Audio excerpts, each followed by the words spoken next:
Hello students, बात करते हैं आज हम इकनॉमी का।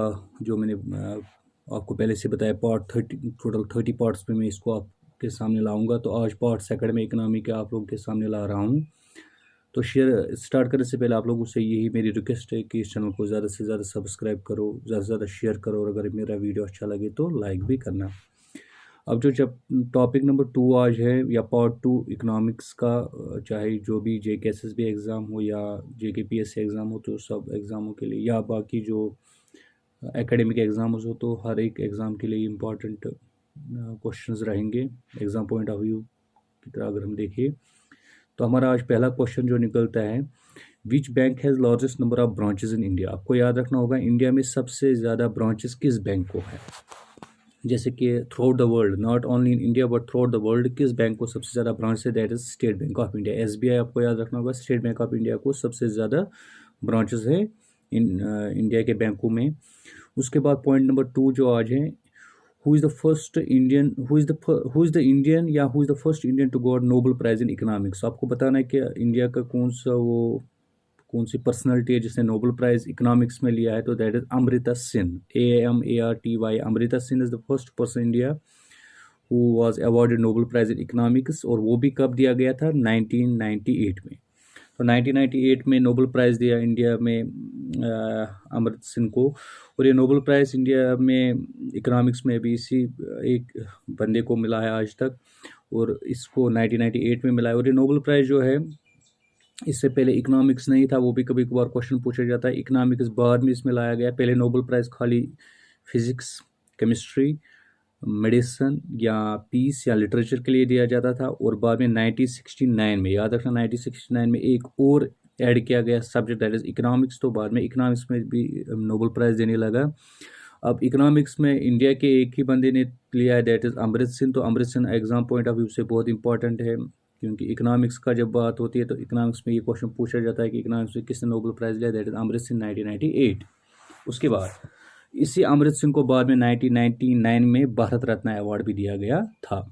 उसके बाद एक और ऑब्जेक्टिव है FEMA, FEMA, FEMA. What is the full form of FEMA. बार बार एग्जामों में देखने को मिलेगा आपको ये question, what is the full form of FEMA, FEMA, FEMA. Foreign exchange management act, आपको याद रखना होगा, foreign exchange management act is the full form of FEMA. उसके बाद बहुत सारी कमिटीज़ आती है, जैसे बलवंत मेहता कमेटी, आपको मैं पढ़ाऊँगा इंडियन पॉलिटी में, जो पंचायत सिस्टम के लिए लाई गई थी। या बाकी जितने अशोक मेहता कमेटी लाई गई थी decentralisation of power in India के लिए, वो तो ये पॉलिटी की बात है।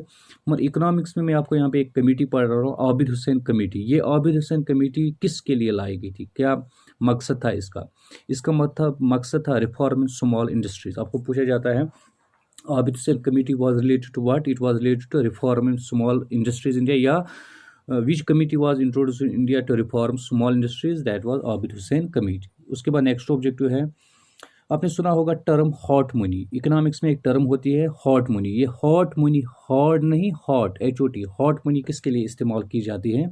तो हॉट मनी टर्म इस्तेमाल की जाती है, money which comes easily and goes easily. वो पैसा जो आसानी से आप लोगों के पास आए और आसानी से जाए, दैट्स कॉल्ड हॉट मनी। आपने नाम सुना होगा बैलेंस शीट। गवर्नमेंट के पास एक शीट होता है बैलेंस शीट। उस बैलेंस शीट पे क्या क्या दिखाया जाता है, दो चीज़ें दिखाई जाती है, वो आपको याद रखना होगा, एसेट्स एंड लायबिलिटीज़। ये इंपॉर्टेंट क्वेश्चन है, कल पूछा जाएगा। Balance sheet shows assets, liabilities, both of the two, none of the two. तो आपको वहाँ पे एसेट्स खाली नहीं लिखना है, लायबिलिटीज खाली नहीं लिखना है, वहाँ पे दोनों आपको लिखना है, assets as well as liabilities. आपने सुना होगा कि हिक्स का नाम, Hick was one of the great economist. तो इस हिक ने एक बुक लिखी है, तो उसका नाम है कैपिटल एंड ग्रोथ। ऑब्जेक्टिव पूछा जाता है, who is the author of book capital and growth. The author of the book capital and growth is Hicks, HICKS, Hicks. इसके सामने याद यहाँ पे ऑब्जेक्टिव आया, हम इकोनॉमी पढ़ रहे हैं, तो इकोनॉमिक्स का फादर भी अभी हमने डिस्कस नहीं किया, वो हमें पहले चैप्टर में, ये पहले वीडियो में डिस्कस करना था। तो फादर ऑफ इकोनॉमिक्स जो है, दैट इज एडम स्मिथ, नाम याद रखना होगा आपको। इस एडम स्मिथ ने एक बुक भी लिखी है, वेल्थ ऑफ द नेशंस। कभी कभार पूछा जाता है, who is the author of the book wealth of the Nations, that is Adam Smith. और ये एडम स्मिथ की एक इम्पॉर्टेंट बुक है। And Adam Smith was the father of micro economics, MICRO, micro economics. और बाद में इसको सारी इकोनॉमिक्स का फादर भी बनाया गया।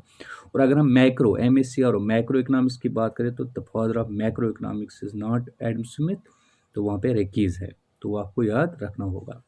उसके बाद हमारे पास वो APL BPL below poverty line above poverty line. अब क्वेश्चन आता है who fixes poverty line, India में कौन फिक्स करता है पोवर्टी लाइन, क्या ये BPL से या APL से, दैट इज प्लानिंग कमीशन। तो planning commission has a task to fix poverty line. यहाँ पे एक ऑब्जेक्टिव निकलता है what is the full form of NSSO, बार बार क्वेश्चन एग्जाम में पूछा जाता है NSSO, national survey sample organisation. The full form of NSSO is national survey sample organisation. और ये कब बनाई गई थी, इट वॉज एस्टैब्लिश्ड इन 1950। अब पर कैपिटा इनकम आपने नाम सुना होगा, पर कैपिटा इनकम निकाली जाती है एग्रीगेट इनकम को बाद में डिवाइड करके विथ एवरी इंडिविजुअल के, हर एक इंडिविजुअल के पास कितनी इनकम है, उसके बाद वो सारी इनकम मिला के जो वहाँ पे एवरेज निकलती है दैट इज़ पर कैपिटा इनकम। और इंडिया में किस स्टेट में सबसे ज़्यादा पर कैपिटा इनकम है, आपको पूछा जाता है in which state in India has the highest per capita income, that is Punjab. Punjab state has the highest per capita income. उसके बाद इंडिया में आज तो आपको पता है पेपर करेंसी चलती है, तो ये पेपर करेंसी इंडिया में कब स्टार्ट की गई थी, in which year the paper currency was introduced और start in India, that is 1861। This is 1861 when paper currency was introduced in India. उसके बाद आपने सुना होगा कि import as well as export. Export तो आपको पता है कि जो हम अपने मुल्क से कहीं और भेजे दैट इज एक्सपोर्ट, अगर वहाँ से लाए तो दैट इज इम्पोर्ट। अब यहाँ से बात आती है कि इंडिया में ऐसा कौन सा क्रॉप है जिसमें इंडिया सबसे ज़्यादा मैक्सिमम प्रॉफिट अर्न करता है एक्सपोर्ट में, इन विच क्रॉप या in which product of India earns maximum profit by export, that is tea. तो ये टी है जिसमें इंडिया सबसे ज़्यादा प्रॉफिट कमाता है एक्सपोर्ट करने में। उसके बाद आपको पता है कि गवर्नमेंट के पास सोर्स ऑफ इनकम होता है, वो खुद की पैसे उनके पास नहीं बल्कि टैक्सेस के ज़रिए आता है, लोगों के टैक्सेस गवर्नमेंट के पास आते हैं, तो उन्हीं टैक्सेस को बाद में यूटिलाइज करके लोगों के काम के लिए इस्तेमाल किया जाता है। तो most important source of income for government of India, not for state government, government of India, central government के लिए सबसे इंपॉर्टेंट सोर्स ऑफ इनकम कौन सा है? आमतौर पे अगर आप देखोगे हमारा एक ही आंसर इस क्वेश्चन के लिए होता है दैट इज इनकम टैक्स, मगर इनकम टैक्स गलत है। सबसे important source of income for government of India जो है दैट इज कस्टम ड्यूटी, ये आपको याद रखना होगा, no sorry that is excise duty, that is excise duty। excise duty is the most important source of income for government of India। और इसके अलावा ये जो एक्साइज ड्यूटी होते हैं, यह हमेशा याद रखना, ये उन प्रोडक्ट्स पे लगाया जाता है जो अपनी कंट्री में प्रोड्यूस होते हैं। जैसे कोई प्रोडक्ट यहाँ पे मैन्युफैक्चर हुआ, उसके ऊपर जो टैक्स लगाया जाता है दैट इज एक्साइज ड्यूटी। और यहाँ पे इसका जो अपोजिट टैक्स है वो है कि अगर हम बाहर से कोई प्रोडक्ट लाते हैं इम्पोर्ट करके, अगर हम उस पर जो टैक्स लगाते हैं दैट इज कस्टम ड्यूटी। तो कभी कभार पूछा जाता है इंपोर्टेड प्रोडक्ट्स पे जो टैक्स लगता है वो क्या होता है, दैट इज कस्टम ड्यूटी। और जो मैन्युफैक्चर्ड प्रोडक्ट्स अपने कंट्री में होते हैं उन पे जो टैक्स लगता है दैट इज एक्साइज ड्यूटी। और यही एक्साइज ड्यूटी सबसे लार्जेस्ट सोर्स ऑफ इनकम है गवर्नमेंट ऑफ इंडिया के लिए। State government earn maximum revenue through, अब स्टेट गवर्नमेंट के पास सबसे इंपॉर्टेंट कौन सा टैक्स है जिससे वो सबसे ज़्यादा प्रॉफिट कमा, सबसे ज़्यादा इनकम सोर्स ऑफ इनकम होती है स्टेट गवर्नमेंट के, नॉट सेंट्रल गवर्नमेंट के पास तो एक्साइज ड्यूटी है, स्टेट गवर्नमेंट के पास होता है कमर्शियल टैक्स, ये भी याद रखना है, कमर्शियल टैक्सेस। उसके बाद इन्फ्लेशन, आपने नाम सुना होगा, इन्फ्लेशन का मतलब होता है महंगाई, जब चीज़ों की कीमत बहुत ज़्यादा बढ़े तो दैट्स कॉल्ड इन्फ्लेशन, और जब चीज़ों की कीमत बहुत कम हो जाए दैट्स कॉल्ड डिफ्लेशन। और ये इन्फ्लेशन जो है ये किससे हम मेजर करते हैं, inflation is measured by that is called consumer price index, consumer price index CPI, consumer price index is a tool used to measure inflation. उसके बाद आपने नाम सुना होगा यहाँ पे इम्पोर्ट एक्सपोर्ट बैंक है, इम्पोर्ट एक्सपोर्ट बैंक, इसको कब बनाया गया था, when import export bank was started India that is 1982। अभी थोड़े आपको बैंक्स के रिलेटेड कुछ क्वेश्चंस यहाँ पे निकालूंगा।